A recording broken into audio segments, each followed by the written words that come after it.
and welcome to Inquire to Choir. My name is Eva and I'm here to help you, fellow choir people.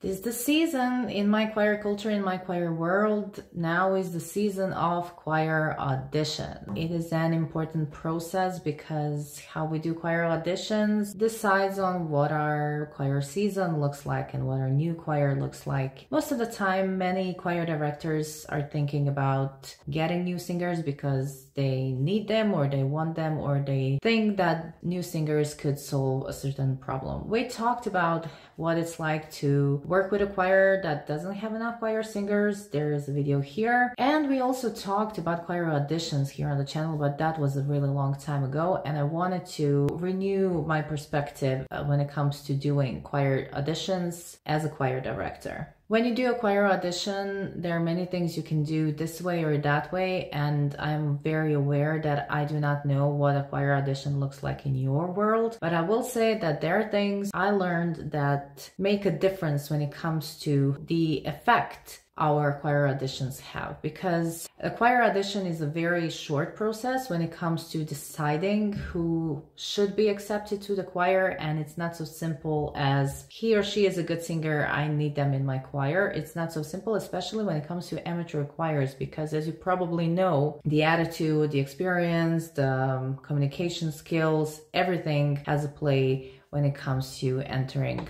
a choir. So I wanted to do this video to talk about some things I learned during my career that I implemented into my way of doing choir auditions so I get a better outcome when it comes to the decisions I made during them. So I'm here to share and I hope you find it helpful. Okay, before you even start thinking about doing a choir audition or setting a choir audition or announcing the choir audition, please think about what you actually need.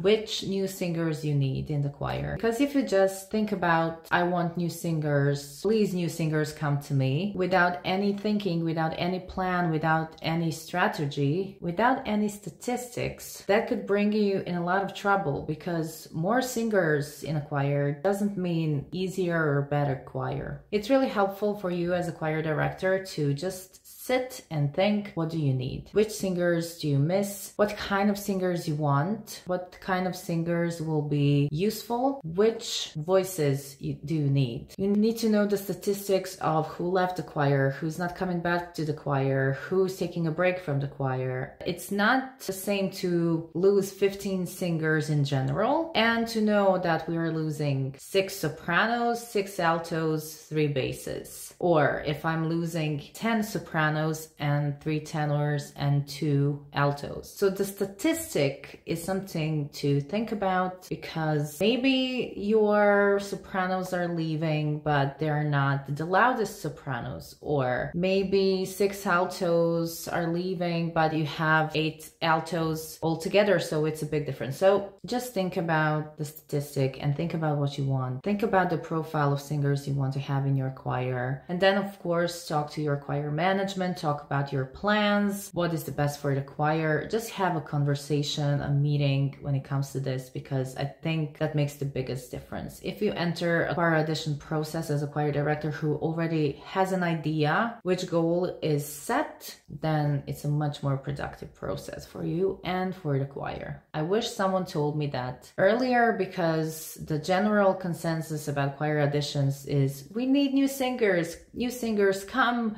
we'll think about everything later, and then like something to think about.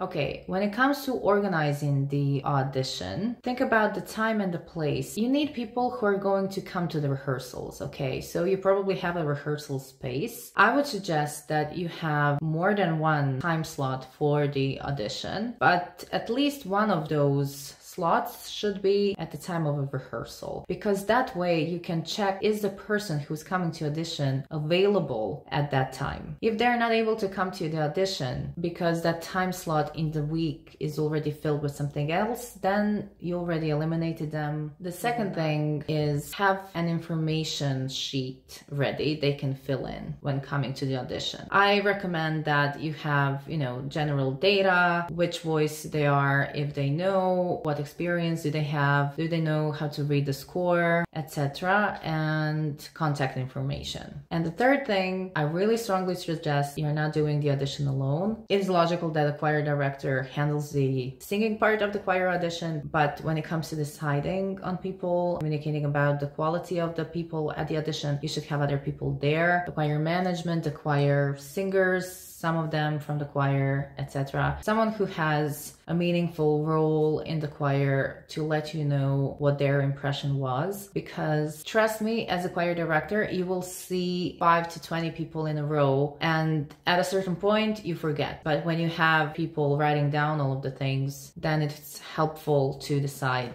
in a better manner. All of that said, you need to listen to all of them and then decide. When a candidate comes to the audition, you listen to him or her singing, and then you think, oh, he's a good singer, or he's a bad singer, or she's a wonderful singer. I want them in the choir. But if you decide right then and there, you are maybe setting your criteria before you heard everyone else. If you have 20 candidates but only places for 10, it can turn out that every one of the 20 singers is so capable, everyone is great. Please be careful about that, because it can make a difference. Listen to all of them and then decide, because looking individually and looking as a group is a different thing. And while you have an opinion about everyone, if you need a finite number of singers who are accepted to the choir, then you should think about listening to the whole group and then deciding. And it's really helpful after you've listened to everyone and you have a really good compass about what the group is like.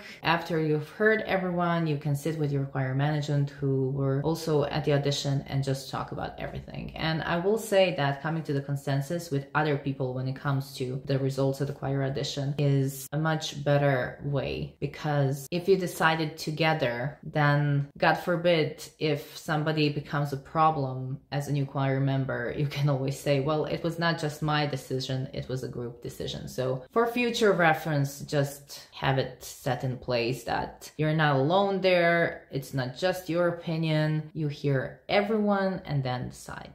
Okay, so when it comes to the audition, how to handle the audition, you have a candidate, they come in, before they start singing, I strongly advise you to talk to them, just to make them feel at ease. You know, people, they have stage fright, many of them, who knows, maybe they haven't sung in a long time, they haven't sung in their life in front of everybody. So I think the role of a choir director is to be able to distinguish really well if something was off because of stage fright or something is off because of lack of good ear. And I know what you will say, if the person is not able to hold their own at the audition, that means that they will not be able to hold their own in the choir. I don't think that's true, because stage fright as a soloist in front of a choir director and the audition committee is very different. That's a very different situation than singing with a group. That goes both ways. Maybe somebody is a really good soloist but a very bad choir member. That's something you can distinguish during the audition. But when they first come, you talk to them, say hello, all that jazz. Please be kind. People are going through stuff. You should be thankful they came to the audition. It shows an effort. Okay, we talked about the singing at the audition before, but let's just repeat. I strongly advise you to tell them, sing me something you want to sing. Like, sing a song, you know. If you have something prepared, sing that. If you don't, just sing Happy Birthday. And that should really be done a cappella, because I know it's frightening, but singing a cappella is something that gives you the most profound impression. And then you will see what the general voice is like. Sometimes it's very clear, it's a great singer, no problems, like you will know immediately, you will know the color of the voice, the type of the voice, everything will be very clear. And sometimes you will have a singer that you need to take time for. What I learned is if they have to choose their starting pitch and the key on their own, they do not have a good sense sense where to start because they're frightened,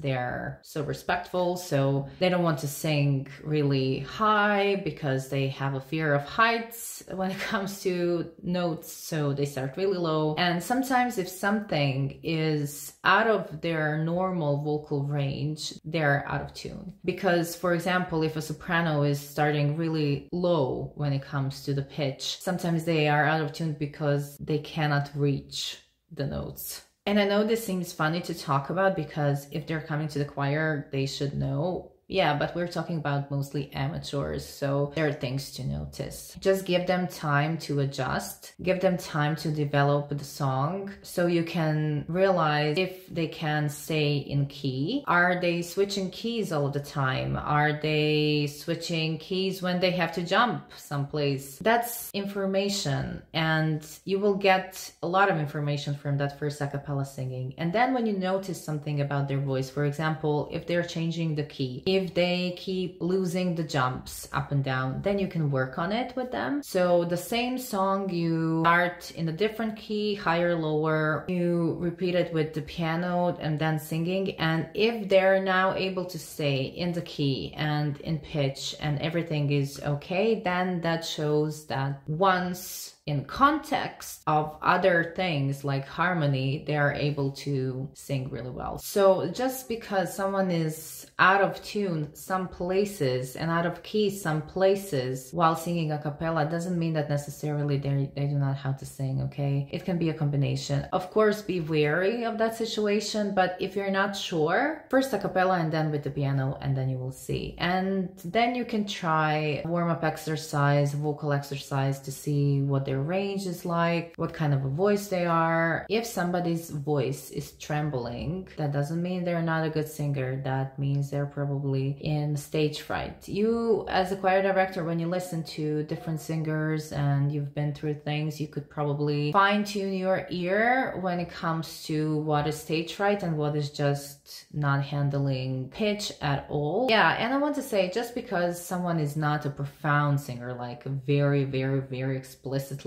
prominent and great and adaptive and like everything singer, doesn't mean they're not acceptable for the choir, because the choir sound is different. We talk a lot about this. We talk about the resonance, we talk about the harmony. We need people who are able to connect with others when it comes to pitch. So just because they're not very prominent, that could be a good thing, because you probably know if you have that one singer who is always too loud, you probably know. Okay. After they sung, please take time to ask them questions. For example, ask them, do you have the time? Do you have the time for the choir? Do you know that you will have to come to the rehearsals that are at this time every week? Do you know that we count on you? If you are accepted to the choir, we count on you, that you're gonna be here, that you're gonna make the choir at least some kind of a priority in your life. Do you realize what the process is like, etc.? So talk about that with them, because that helps, that gives them information and you. And the second thing I always ask them is, do you know the kind of repertoire and the kind of choir you're auditioning for? Because for some of my choirs, we do not sing classical music, we sing popular, like show tunes and pop rock stuff. And if somebody is trying to come to the choir assuming they will sing classical music, then I have to tell them it's a different thing,